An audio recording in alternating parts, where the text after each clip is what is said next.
The Battle of the Trident may have been an important victory for the usurper, but it was the treachery and barbarism of Tywin Lannister that sealed the fate of the Targaryen dynasty. My father, King Aerys, had ever been a friend to the Lions of the Rock. Aerys graciously brought Tywin to court, making him the youngest hand of the king in history.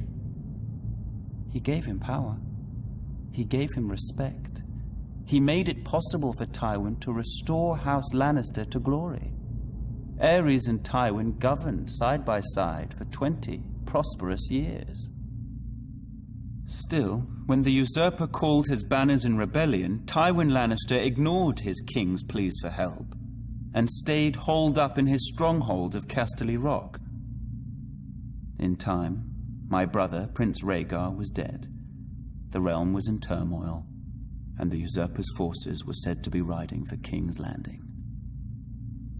What a glorious sight it must have been when a force of 10,000 Lannister men showed up at the gate of the capital with Lord Tywin at their head, pledging support to his beleaguered king. Aerys opened the gates for his old friend.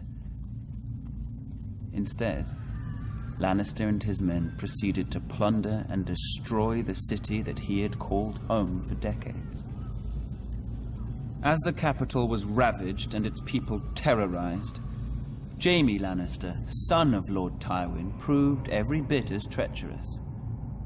He killed my father, the king, at the foot of the Iron Throne. The Lannisters entered the Red Keep, and Tywin ordered the deaths of the rest of the royal family. It is said Princess Rhaenys was found cowering under her father's bed and put to the sword. She was only a child.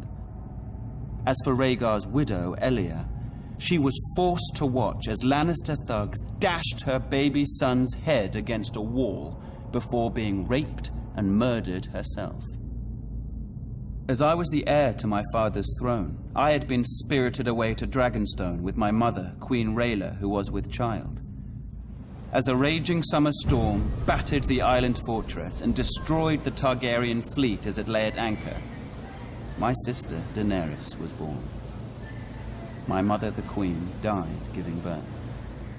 Now, some 17 years later, the rightful king still lives in exile.